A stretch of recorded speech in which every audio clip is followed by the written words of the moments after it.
부작용은 한 가지, 사망입니다. 오늘은 인류 역사상 가장 충격적인 발명품 탑5를 알아보려고 합니다. 인간은 많은 것들을 발견하고 적용하고 시행착오를 거쳐서 발전하죠. 그리고 그 중에서 잘 몰라서 사용했던 매우 충격적이고 또 치명적인 발명품들이 존재했습니다. 그래서 오늘은 그 중에서도 탑5를 정해서 인류를 위협한 발명품 이야기를 해볼 거예요.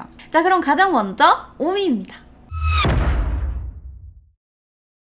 알프레드 칼턴 길버트라는 사람은 미국의 발명가이자 육상선수이자 사업가였습니다. 1884년 미국에서 태어난 길버트는 1902년 예일대학교에 편입해서 스포츠 의학 학위를 받고 1900년 턱걸이 세계 기록을 세우고 1906년에는 장대 높이뛰기 세계 기록을 갱신했으며 1908년에는 올림픽에서 장대 높이뛰기로 금메달을 획득할 정도로 뛰어난 운동선수였습니다. 이 외에도 취미로 마술을 하다가 마술쇼까지 할 정도로 재주가 참 많은 길버트는 대학 졸업 이후 전공으로 먹고 살기를 포기하고 사업을 시작합니다. 처음은 마술 도구를 파는 사업이었고 이후 점차 늘려서 장난감까지 판매하는 사업으로 성장하게 되는데 1935년에는 마술 도구와 장난감을 3천만 개 이상 팔아서 사업을 성공적으로 이끌어갔고 이후에는 화학 실험 세트나 현미경 같은 과학 상자 개념의 과학 기자재를 추가 판매하면서 아예 교육용 장난감으로 사업을 변경하게 됩니다. 처음에는 이렉터 세트라는 아주 건설적인 장난감을 판매했지만 점점 이 나라의 꿈나무들을 더욱더 강인하게 키우기를 원했던 건지 과학은 실전이다 꼬맹이들아를 일깨워주고 싶었던 건지 1920년쯤부터 본격적으로 실전에 돌입합니다. 소개해드릴 첫 번째 길버트 아저씨의 장난감은 바로 길버트 유리 제조 세트입니다. 짠! 이렇게 생긴 장난감입니다. 자, 이 제품으로 말씀드릴 것 같으면 얇고 긴 유리막대들을 가열한 뒤에 불어서 예쁘게 모양을 잡아주는 제품이에요. 유리가 깨질 수 있지만 조금만 조심하면 되고 유리를 성형하기 위해서 모래, 탄산소, 석회암을 일정 비율로 섞어서 높은 온도로 가열하면 되는데 이때 적정 온도는 섭씨 1000도입니다. 조금 뜨겁긴 하지만 아이들이 언제 직접 유리를 가열하고 불어서 모양을 잡아보겠습니까? 살짝 스치면 3도 화상이겠지만 불다가 뭐 조금 들이마시면 폐가 다치긴 하겠지만 이런 것도 다 실전이죠. 자, 그리고 두 번째 길버트 아저씨의 화학 실험 키트입니다. 아주 빈티지한 디자인의 유리병 속에 여러 가지 화학물질이 들어있습니다. 귀엽지 않습니까? 과망간산 칼륨, 탄인산, 질산 암모늄, 페로시아나 나트륨 등 총 56가지의 해자스러운 화학물질들이 섞여있고 함께 들어있는 시험관에다가 원하는 화학물질을 넣고 섞으면 나만의 화학실험 세트 완성입니다. 물론 화학에 대해서 잘 모르는 친구들을 위해서 매뉴얼도 있습니다. 친절하게 일러스트를 표현된 완벽한 제조법이죠. 매뉴얼의 첫 페이지는 역시 화학의 꽃, 폭발이죠. 56가지 화학물질 중 몇 가지를 섞어서 폭발을 일으키는 방법이 적혀 있습니다. 과망간산 칼륨을 포도당이랑 섞으면 불이 붙고 먹으면 위산이랑 반응해서 염소기체를 만들어냅니다. 질산 암모늄의 경유를 섞으면 다이너마이트를 대신할 수 있는 암포 폭약이 만들어지고 페로시아나 나트륨과 탄인산을 섞으면 청산가스가 만들어집니다. 정말 놀랍지 않습니까? 미래의 또 다른 화학자 꿈나무를 제거할 수 있는 기회입니다. 역시 경쟁사회죠. 이거 지금도 살 수 있어요. 네, 이베이 같은 데서 판다고 하더라고요. 자, 그리고 세 번째 제품 소개해드리겠습니다. 바로 길버트 아저씨의 녹은 납 제조 세트입니다.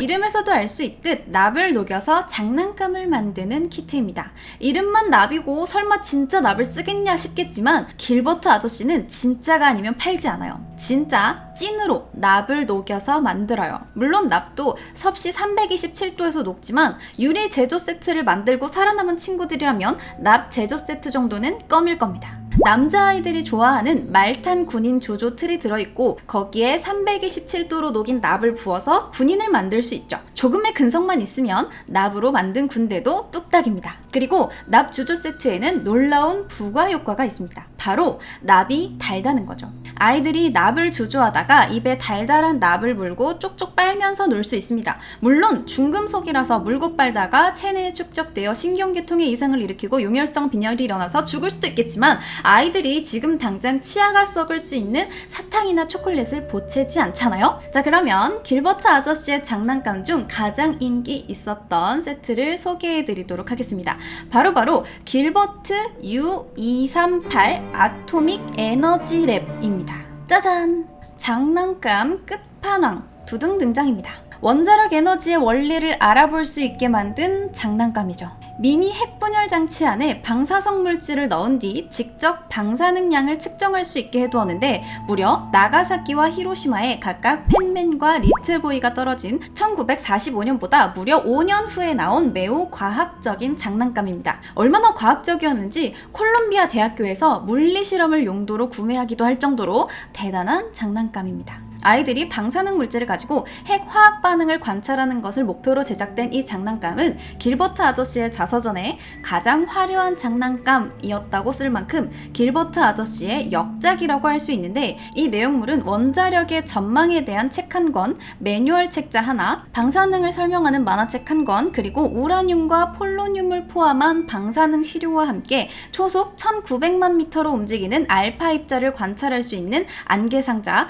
방사성 붕괴를 측정할 수 있도록 형광 스크린이 달린 스핀서리스코프, 방사능을 측정할 수 있는 가이거 계수기 등으로 구성이 되어 있습니다. 물론 방사능 시료가 되는 폴로늄과 우라늄 같은 게 좀 비싸기 때문에 가격이 싸진 않아요. 가격을 49달러 50센트로 책정을 해놨는데 지금으로 따지면 약 530달러 정도, 2020년 9월 환율로 계산하면 63만원 정도입니다. 하지만 매뉴얼대로 진행하면 약 150가지의 원자력 체험을 할 수 있고 만약 가이거 계수기로 새로운 방사성 자원만 찾는다면 미 연방정부가 $10,000를 줄 수도 있습니다.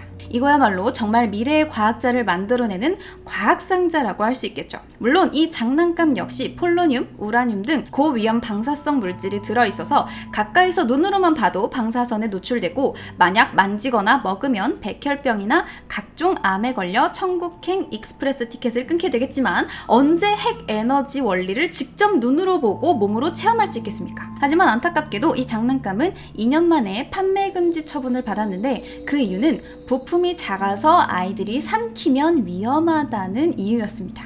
그리하여 얼마 지나지 않아 1961년 미국의 과학적 꿈나무를 양성하던 알프레드 길버트 아저씨가 사망하고 장난감은 제작, 판매가 중단됩니다. 자, 이렇게 인류 역사상 가장 충격적인 발명품 5위는 방사능과 납, 화학 제품으로 미국 어린이들의 생명을 위협한 길버트 아저씨의 장난감이었습니다. 자, 그럼 바로 4위로 넘어가 보죠. 4위는 바로 화장품입니다. 물론 그냥 화장품은 아니고 약 300년 전 조선의 화효공주도 사용하고 약 450년 전 엘리자베스 여왕도 사용했으며 그보다 훨씬 전부터 사랑받은 매우 전통 있고 유래 깊은 화장품입니다. 화장품 자체도 굉장히 오래된 문화예요. 기원전 4000년 전 고대 이집트 시대의 유물로 화장품이 발견되기도 했고 이집트는 당시 무겁고 건조한 기후, 곤충, 태양, 모래바람 등으로부터 피부를 보호하기 위해서 왕족을 중심으로 동식물성 오일을 피부에 바르고 화려한 색조 화장도 했다고 하는데 여자는 흰색이나 황색으로 피부를 칠하고 입술과 뺨은 고운 붉은 흙을 이용하여 붉게 물들였으며 눈은 주로 말라카이트나 공작석을 빻아서 나일 블루라는 블루 계열의 눈 화장을 해서 아주 시원하게 보이도록 하고 강한 태양으로부터 눈을 보호하기 위해 아이라인을 칠했다고 합니다. 특히 아이라인 꼬리 부분은 길게 연장해서 물고기 꼬리 모양이나 독수리 눈매 모양으로 그렸는데 이것은 이집트인들이 숭배했던 신들을 표현했다는 의미도 있습니다. 그리고 서기 1세기경 그리스 시대의 기록에는 얼굴을 미백하기 위한 석회가루, 치아 미백을 위한 경석, 탈모 방지를 위한 석유 부산물 등을 사용했다는 기록도 존재합니다. 서기 1세기에도 탈모는 방지하고 싶었나 봅니다. 그리고 1500년대 사람인 엘리자베스 역시 화장에서 자유로울 수 없었죠. 그녀는 피부를 좋게 만들기 위해서 식초와 달걀 흰자에 주석과 백연가루를 섞어 젖은 수건으로 펴바르기도 하고 이탈리아에서 수입한 베니스 파우더를 얼굴에 발랐습니다. 본인은 천연두 자국과 거친 피부를 가리려는 용도였겠지만 파워인싸 트렌드세터 왕이 하는 건 전부 유행이 되는 것.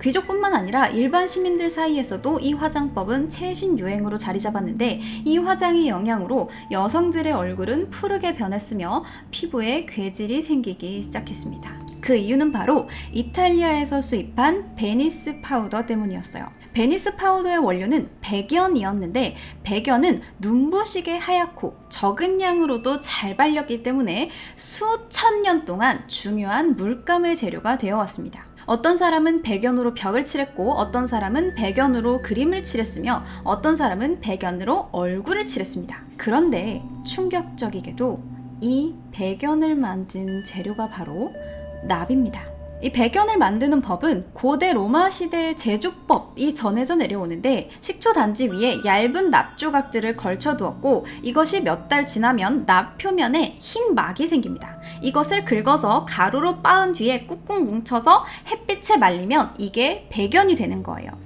그러다가 1600년대 네덜란드인들이 식초단지 주변에 납을 쌓은 다음에 가장자리를 분유로 둘러싸 빈틈없이 봉한 방에 넣고 90일 동안 내버려두면 납 조각 대부분이 백연으로 변한다는 사실을 발견하고 그때부터 대량으로 백연의 생산을 꾀했습니다. 그리고 이렇게 대량 생산된 백연은 1700년대와 1800년대 화장품으로 널리 쓰이게 됩니다. 흰 피부가 아름답다고 여겨지던 때 유럽과 극동 사람들 모두 이 백연을 사용했고 특히 일본의 전통극 배우나 게이샤들에게 백연은 필수가 됩니다. 우리나라에서도 300년 전 화혀봉주가 납이 들어간 화장품을 썼다고 하는데 우리나라에서는 주로 백분이라고 불리는 쌀가루나 백토, 보리, 조개를 태운 흰 가루 등을 재로 만들어서 얼굴을 하얗게 했는데 당시 곡식으로 만든 파우더는 밀착력이 부족해서 얼굴에 제대로 발리지 않았고 이를 개선하기 위해서 밀착력을 높이기 위해 납이나 식초 등을 섞었습니다. 광석에서 뽑아내기가 쉽고 가공도 쉽고 그냥 망치로 땅땅땅 펴가지고 평평하게 만들면 뭐 파이프, 냄비, 지붕 등에 얹기도 매우 쉬웠어요. 게다가 공기 중에 산소나 물에 의해서 손상되지도 않았으며 녹는 온도도 섭씨 1085도에서 녹는 굴이나 1538도에서 녹는 철보다 녹는 점이 훨씬 낮은 327도입니다. 납채굴의 역사는 6,000년이 넘는데 고대 이집트인들도 납을 알았고 기원전 2000년에서 1000년 사이의 묘지들의 납 광석으로 만든 화장품이 발견되기도 했어요. 기원전 8세기 무렵에 등장한 로마 제국 또한 납을 즐겨 사용했는데 그 예를 들어보면 납으로 만든 페인트와 납이 함유된 지붕으로 만든 집에서 납으로 만든 물탱크에서 저장된 물을 받아서 납으로 만든 조리기구를 이용해 납이 함유된 감미료를 요리에 사용하고 납으로 만든 접시와 그릇에 요리한 음식을 담아서 납으로 만든 술잔에 납이 첨가된 와인을 마시고 납으로 만든 각종 장신구에 납이 함유된 화장품을 바르고 외출하며 납으로 만든 화폐를 사용할 정도였습니다. 특히나 남은 포도주를 납 냄비에 졸여서 만든 사파라고 불리는 감미료는 요즘에 설탕과 같은 모양과 맛이 나는데 사파 한 숟가락이면 중독 증상을 일으키기에 충분한 양이었으며 포도주 제조에도 많이 사용되었습니다. 포도주에 사파를 쓰면 오래 보존되어서 단맛으로 인해 맛이 좋아졌는데 주로 그리스 포도주에 많이 쓰여 그리스 포도주는 맛이 좋아 인기가 많았지만 변비, 두통, 불면 등을 일으킨다고 유명했습니다. 또한 로마의 매춘부들은 사파를 몇 숟가락씩 그냥 먹기도 했는데 비록 빈혈 때문이긴 했지만 매력적인 창백한 안색을 만들어주며 피임제로도 사용할 수 있고 낙태를 일으킨다고 알려져 사랑받았습니다. 자, 이렇게 초기 서구의 패권을 쥐고 있었던 로마 제국의 삶은 일상 자체가 납과 함께한다고 해도 과언이 아닐 정도였고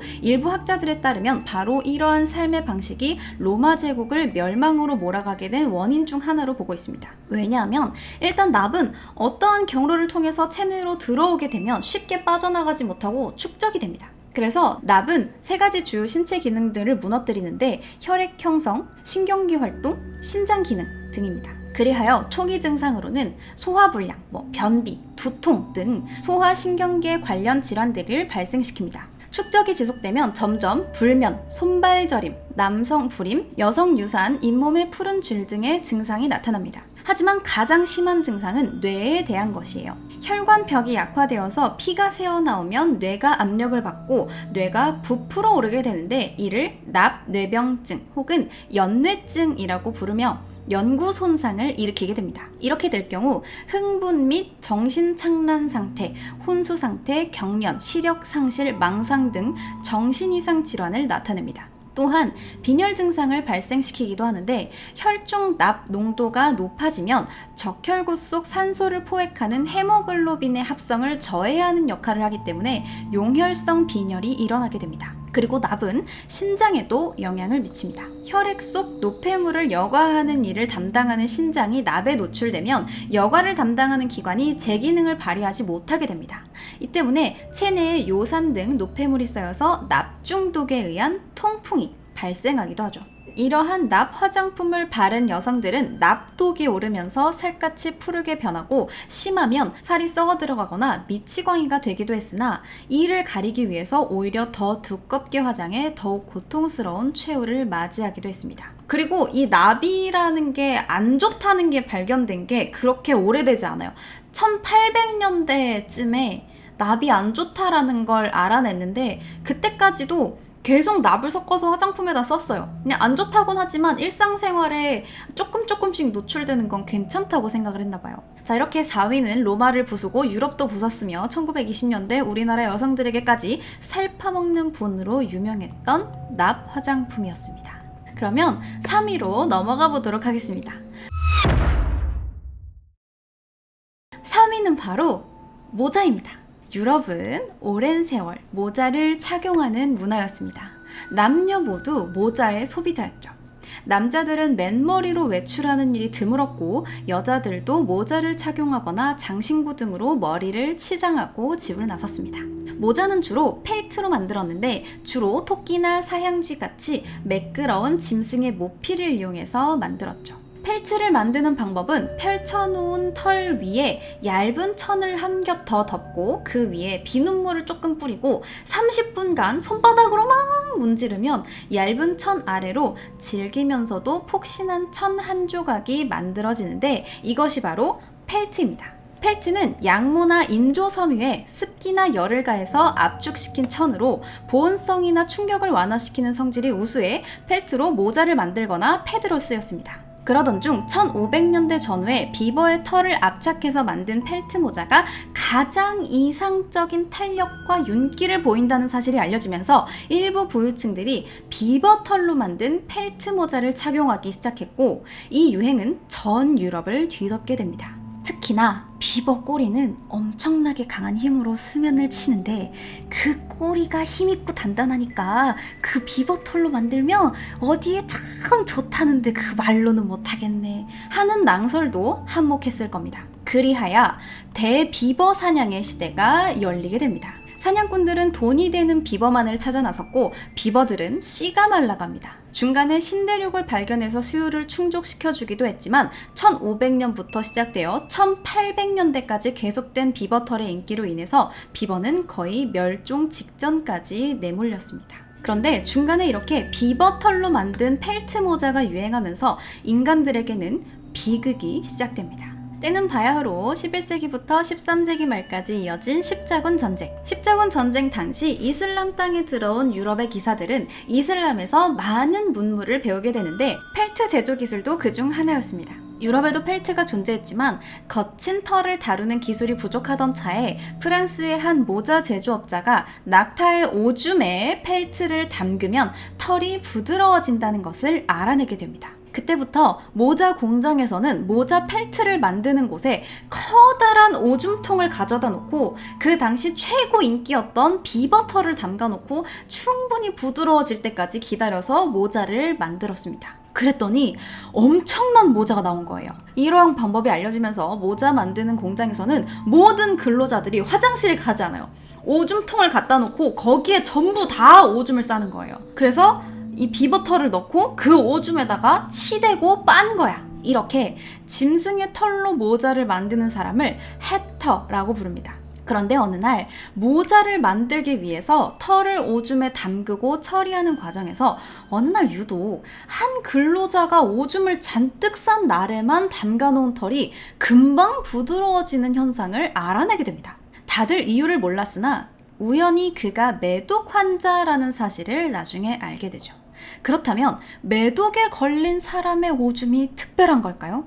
아닙니다. 그 시절 매독에 걸리면 정화요법이라고 해서 목욕이랑 수은을 처방을 했어요. 물론 일반적인 목욕이 아니라 수은 훈증 치료입니다. 밀폐된 나무 상자에 화로를 피워서 150도가 될 때까지 덮인 뒤에 수은을 뿌려서 기화를 시켜요. 그러고는 환자는 머리만 내놓은 상태로 그 안에 가둬두고 수은 찜질을 시킵니다. 그렇게 약 10번 정도만 진행하면 매독으로 인한 발진이 사라지는 걸 경험할 수 있는데, 이때 기화된 수은을 들이마시는 것을 수은 증기 흡입법이라고 부르는데, 이걸 함께 병행하면 더 빠른 효과를 볼 수 있었다고 해요. 부작용은 한 가지, 사망입니다. 자, 이것은 비단 서양의 이야기만이 아니라 동서양이 공통으로 매독의 수은을 활용했을 정도로 수은은 실제로 살균 효과를 지니고 있었고, 페니실린과 같은 약들이 개발되기 전까지는 돼지 기름에 수은을 섞어 바르는 수은 연고, 알약처럼 먹는 수은 알약, 주사기로 몸에 주입하는 수은 주사기 등 여러 가지 약품의 형태로 계속 사용이 됐습니다. 수은이 항생제로 사용될 수 있었던 이유는 여러 가지일 수 있는데, 그중 가장 강력한 요인은 단백질 구조의 변화를 일으킬 수 있다는 거예요. 기본적으로 수은은 세포막을 통과하기 쉬운 특성이 있습니다. 세포막을 통과한 수은은 세포의 기능을 저하 또는 파괴할 수 있기 때문에 단세포로 이루어진 매독균을 포함한 대부분의 균류에 어느 정도 항생제로서의 기능을 수행할 수 있었던 거죠. 털을 부드럽게 만들었던 해터가 수은 알약을 먹었는지 수은 증기 흡입법을 했는지 알 수는 없지만, 매독 환자의 소변이 털을 더욱 부드럽게 하는 특별한 오줌을 만들어낼 수 있다는 걸 알아낸 해터들은 너도 나도 그냥 오줌통을 비우고 물을 채운 다음에 질산과 혼합한 수은을 붓고 맨손으로 하루 종일 비버털을 담그고 치대고 빨아댔습니다. 좁은 공간에는 기화된 수은으로 가득 찼고, 근로자들은 코와 입으로 하루 종일 수은을 들이마십니다. 동물의 털을 수은 용제에 담가 가공하는 기법을 캐로팅이라고 합니다. 한국어로 표현하면 당근법이에요.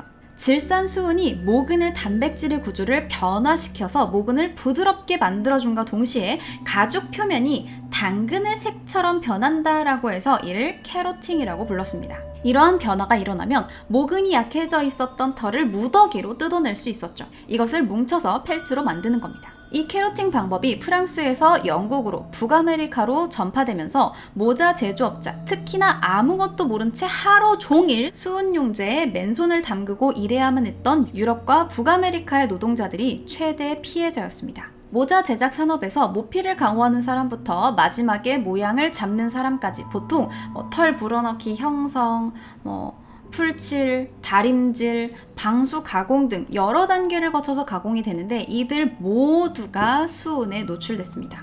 오랜 기간 동물의 털로 수없이 많은 모자를 만들면서 수은에 노출되는 근로자 수도 기하급수적으로 늘어났죠. 그리고 유럽을 시작으로 북아메리카에서 모자 공장에 다니던 노동자들이 손을 바들바들 떨기 시작합니다. 처음엔 술 때문이라고 생각했어요. 그런데 피부에 물집이 잡혀서 부풀어 오르고 머리카락과 손톱이 빠져버립니다. 병인가 싶었죠. 그런데 치아가 검게 변해버리고 말을 더듬고 어제 있었던 일조차 기억하지 못하게 되면서 공장에서 해고당한 채 원인도 모르는 극심한 통증에서 죽어가기 시작합니다. 대체 왜 이렇게 되는 걸까요? 앞서 수은 작용에 대해서 다시 생각을 해봅시다. 투과성이 좋은 수은은 세포막을 비교적 자유롭게 통과할 수 있고, 깊숙한 곳까지 침투해서 세포의 기능을 저하 또는 파괴할 수 있다고 했죠. 이 능력 때문에 항생제의 효과를 낼 수 있었지만, 잘 생각해보면 이것은 우리를 이루고 있는 세포에도 치명적인 영향을 줄 수 있다는 걸 의미합니다.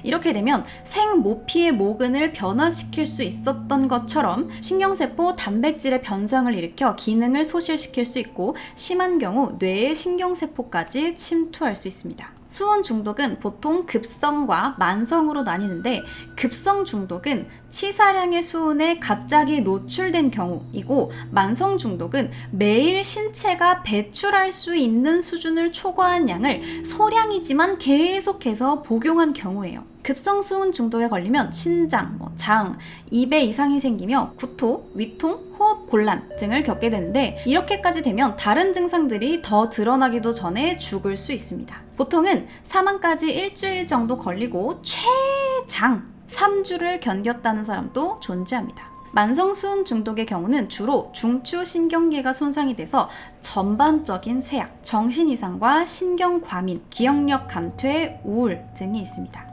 그리고 가장 눈에 띄는 증상은 떨림 현상이에요. 모자 장수들이 대부분 보이는 증상과 동일했습니다. 왜 손을 떠는지, 왜 미쳐가는지도 알지 못한 채 모자를 만들어 가던 수많은 사람들이 수은 중독으로 사망하거나 미쳐갔습니다. 그래서 수족을 제대로 가누지 못하고 알아듣지 못할 말을 중얼거리는 그들을 두고 1700년대 영국 사회는 모자장이만큼 미친 as mad as a hatter 혹은 모자장수 떨림 the hatter shakes 라는 유행어를 만들어냅니다. 이러한 이유로 1860년대 쓰여진 루이스 캐롤의 동화 이상한 나라의 앨리스에서 모자장수는 늘 미쳐 있습니다. 이렇게 수많은 미친 모자장이를 만들어낸 끔찍한 캐로팅은 사람들이 300년간 지속되어 온 비버털 모자의 실증을 느끼게 되고 그때쯤 사람들의 니즈를 충족시켜줄 실크 모자라는 새로운 모자가 등장하게 되었던 1900년대 중반이 되어서야 끝이 납니다. 자, 3위는 앨리스의 미친 모자 장수의 모티브가 된 수은 모자 이야기였습니다. 그러면 2위 바로 넘어가 보죠.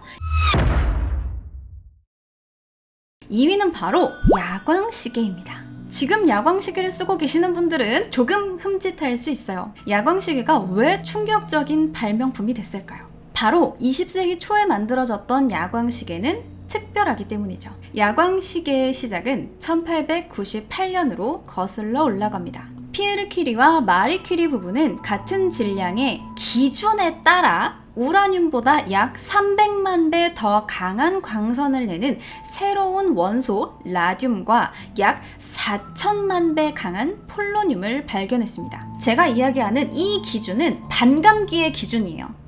근데 내뿜는 게 어느 정도 강하냐 이거에 따라서 다 기준이 다르기 때문에 어디는 그냥 300배일 수도 있는 거고 어디는 300만 배일 수도 있는 거고 어디는 4천만 배일 수도 있는 거예요. 그러니까 기준에 따라서인 겁니다. 제 기준은 반감기의 기준이에요. 그중 라듐은 빛을 방사한다는 라틴어에서 가져온 이름인데요. 베크렐과 큐리 부부는 이 공로로 1903년 노벨 물리학상을 공동 수상하는 영광도 얻었습니다. 방사능의 위험성이 알려지지 않은 1900년대 초반, 사람들은 방사성 원소인 라듐에 열광했습니다. 어둠 속에서 아름다운 녹색빛을 뿜어내는 신비한 물질에 매혹된 거죠.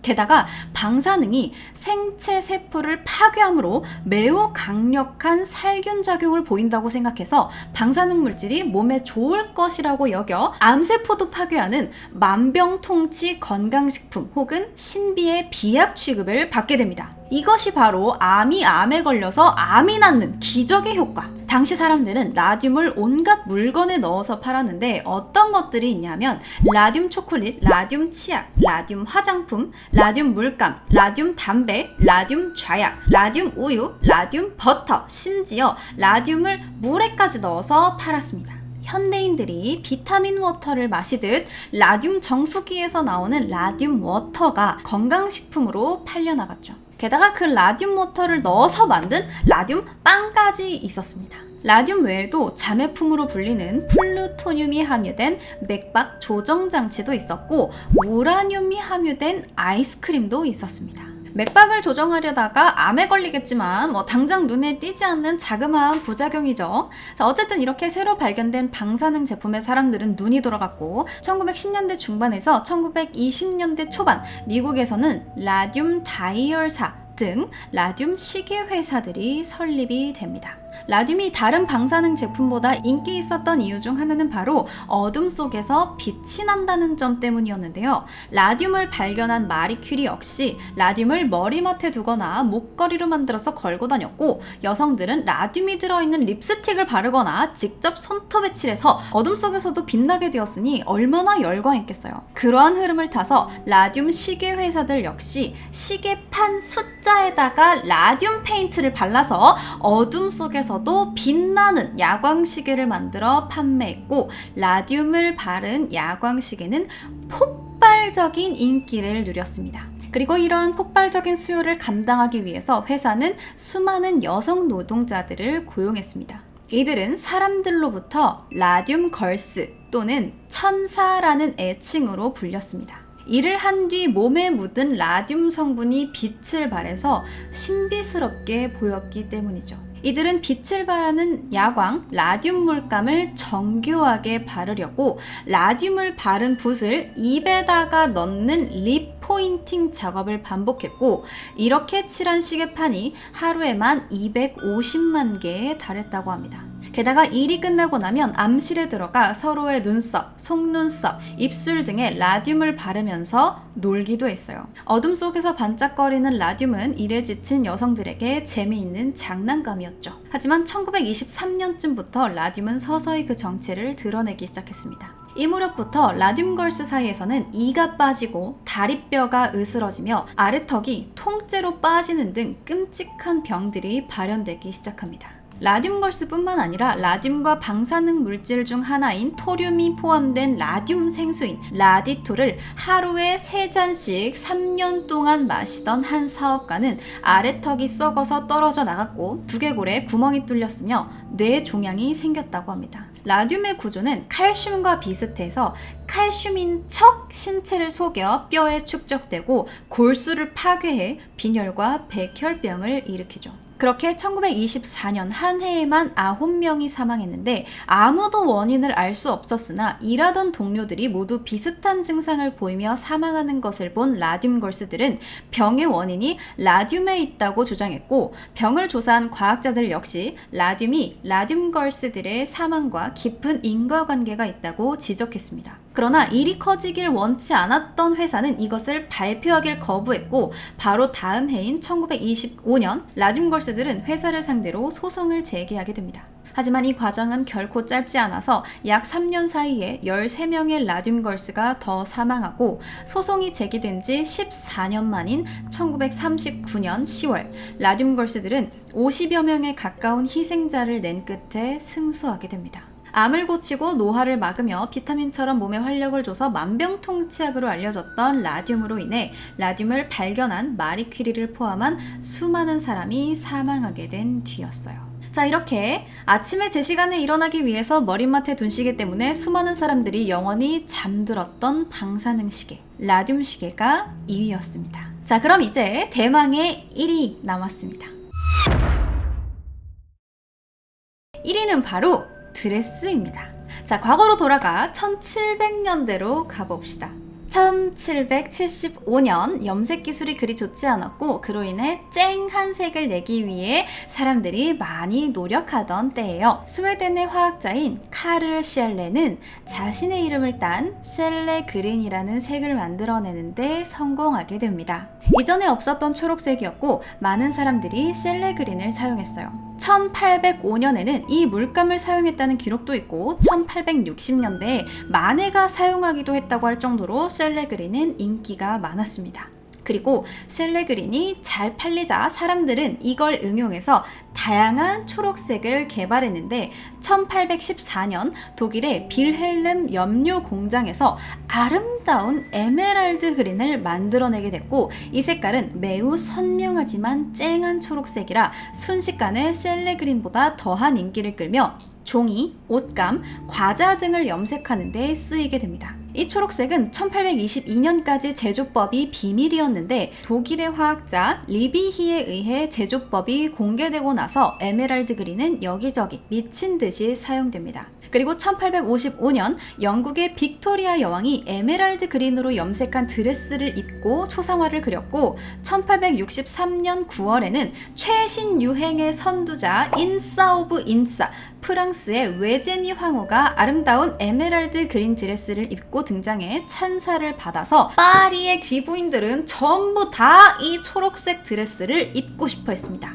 그리고 프랑스의 황후가 입어서 유명해졌기 때문에 이때부터는 에메랄드 그린이 아니라 페리스 그린으로 불리기 시작합니다. 그리고 프랑스의 외제니 황후가 쏘아올린 작은 공은 영국까지 튀어서 영국을 초록색으로 물들이게 됩니다. 파리의 최신 유행 초록색을 접한 영국인들은 늦은 만큼 드레스만으로 만족하지 않았어요. 세상 모든 걸 초록색으로 물들이기 시작합니다. 초록색 드레스, 초록색 머리 장식, 초록색 장난감, 초록색 비누, 초록색 벽지, 초록색 양초, 초록색 카페, 초록색 케이크 장식, 초록색 음료 등 이 당시 영국은 거의 초록색 페인트통에 한 번 딱 빠졌다가 나온 수준이에요. 이렇게까지 된 데에는 초록색 벽지에 버프 효과 때문도 있었습니다. 이상하게 이 초록색 벽지를 바른 뒤에는 집에 득실거리던 벼룩이랑 쥐들이 싹 사라지는 거예요. 그래서 사람들이 더욱더 초록색 벽지를 사랑하게 됩니다. 그리하여 1830년에는 100만 개를 생산하던 벽지를 40년 지난 1870년에는 3천만 개까지 늘렸어요. 그런데 이렇게 초록나라가 된 영국에 기이한 일들이 벌어지기 시작합니다. 바로 아이들이 이유 없이 정말 알 수 없이 죽어나가기 시작한 거예요. 초록색 카펫과 초록색 벽지와 초록색 옷에 둘러싸여 살던 아이들은 갑자기 세상을 떠났고 초록색 드레스를 입은 귀부인들은 어깨와 팔 등에 수포가 생기고 피부가 붉게 일어났어요. 그러더니 이제는 공장에서 일을 하던 사람들이 원인을 알 수 없는 병에 걸려서 한두 명씩 죽어갑니다. 초록색 천을 문지르면서 염색하던 남성 일꾼들은 초록색 염료를 천에 누르고 문지르며 일을 했고 그렇게 염료는 피부에 파고들게 됐죠. 손은 초록색이 되었고 종기로 가득 차게 됩니다. 손톱은 노랗거나 초록색이 되었으며 다리와 얼굴 주변이 전부 피부병으로 짓무르게 돼요. 천을 염색하는 남성들이 이러한 고통을 겪었다면 여성들은 귀부인들의 조화 머리 장식에 초록색 파우더를 문질러 발라서 잎사귀를 예쁘게 물지르는 일을 맡았어요.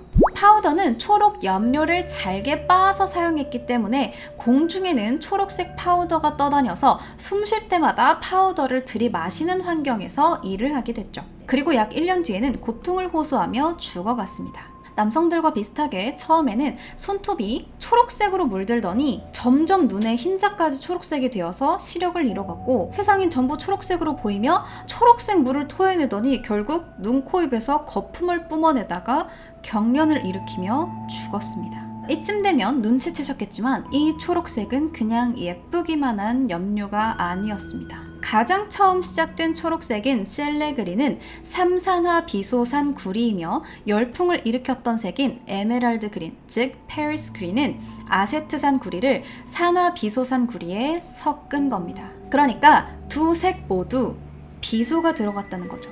그런데 여기서 핵심적인 문제는 이 비소가 인체에 상당히 치명적인 독성을 지닌다는 거예요. 비소의 위험성은 독일의 화학자인 겔렌이 삼산화 비소를 이용해서 아르신을 합성하기 위한 연구를 진행하다가 실수로 이 기체를 흡입하게 됐고 겨우 1시간 만에 구토와 오한 증세를 보이다가 결국 9일 뒤에 사망하는 일이 벌어지게 되면서 널리 알려지게 되었습니다. 그런데 이 아르신이라는 건 마늘 냄새를 띠는 무색의 비자극성 기체인데 이 기체가 산소를 온 몸으로 나르는 역할을 하는 적혈구 속 헤모글로빈이라는 단백질에 강하게 흡착해서 변성을 시켜버립니다.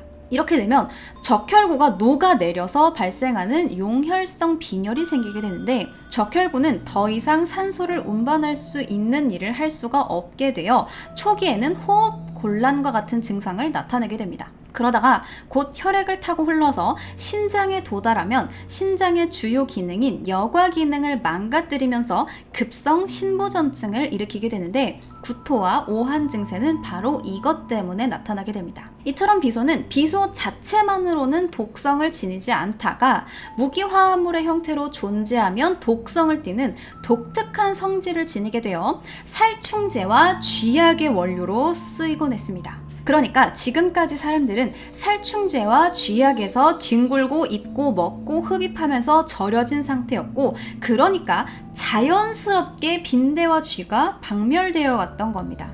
빈대와 쥐 다음은 면역력이 약한 아이들이었고, 차례로 비소에 많이 노출되는 순서로 병들거나 죽어갔습니다. 비소에 절인 옷이나 머리 장식은 말할 것도 없었고, 심지어는 방 위층에 있었던 세탁기가 돌아가면서 바닥을 더더더더더 진동시키는 바람에 비소가 함유된 먼지가 방 안을 떠다니다가 이것을 흡입하는 아주 치명적이고 이상한 경우도 있었습니다. 게다가 생각지도 못하게 위험했던 물건이 바로 벽지였어요. 꽃무늬 벽지를 만드는데 완벽한 초록색이었던 페리스 그린은 드레스와 함께 엄청난 인기를 끌었는데, 얌전히 벽에 잘 붙어있는 안료에서는 문제의 독성가스인 아르신이 발생하지 않아서 인간에게 해를 끼치는 게 불가능합니다. 그런데 그 불가능한 일을 해낸 것이 바로 자신의 생존권을 위해서 호흡하던 곰팡이균이에요. 항상 비가 오거나 해가 뜨지 않아서 습한 날씨인 영국에서 벽지는 습기를 머금고 곰팡이가 생기게 되었고, 벽지를 바르는 데 썼던 풀 또한 곰팡이가 생기는데 일조했을 겁니다. 그렇게 생긴 곰팡이균은 생존을 위해서 호흡을 하게 돼요. 근데 이 곰팡이들이 비소가 존재하는 벽지에서는 제대로 호흡을 할 수가 없었던 거죠. 그래서 곰팡이균들은 살아남기 위해서 어떻게든 호흡을 하려고 척박한 환경에 적응을 하게 됐고, 자신들의 대사 과정에서 만들어낸 가스를 붙여서 트라이메틸 아르신이라는 아주 새로운 물질을 다시 공기 중으로 방출하게 됩니다. 이걸 들이마셨다가 다시 내뱉으면서 트라이메틸 아르신을 뿜어내는 거예요. 근데 이 트라이메틸 아르신이라는 게 이름만 다르지 결국 아르신이랑 동일한 독성을 보인다는 겁니다. 결국 1891년 이탈리아의 화학자인 바르톨로메오 고지오에 의해서 이것이 드러나게 되었고, 이때를 기점으로 셀레그린에서 발생되는 유독성 비소가스를 고지오가스, 그리고 이 때문에 발생하는 질환을 고지오병이라고 부르게 되었습니다. 하지만 이렇게 위험성이 대두되는 와중에도 왕실의 인사들은 초록색 드레스를 입고 다녔고, 한 메디컬 저널에서는 비소 드레스를 입은 여성들을 죽여주는 판무파탈이라면서 비소 드레스를 입은 아가씨에게 반해서 오는 남자들을 전부 다 죽이게 될 것이라며 여전히 초록색을 사랑하는 여성들을 꼬집었습니다. 결국 1879년 영국의 빅토리아 여왕이 직접 나서서 궁전의 초록색 벽지를 전부 뜯어낸 뒤에야 초록색 유행은 사그라들었는데, 그러나 그마저도 바로 없어지지 않아서 1895년 페리스 그린으로 염색하지 말라는 법이 만들어지고 나서야 완벽하게 없어졌습니다. 이러한 이유들 때문에 녹색의 비소 안료는 훗날 수많은 창작물에서 독의 이미지를 녹색으로 표현하는데 큰 영향을 미치게 됩니다. 자, 이렇게 오늘 길고 긴 인류 역사상 가장 충격적인 발명품 탑5를 해봤는데 유익한 지식이었으면 좋겠습니다. 구독해주시고 좋아요 눌러주시는 분들, 그리고 멤버십 가입해주시는 분들 모두 감사하고 다음 영상에서 만나요. 근데 이거는 이 순위를 정한 건 100% 제 주관이기 때문에 여러분들은 순위가 각자 마음속의 순위가 다를 수는 있어요.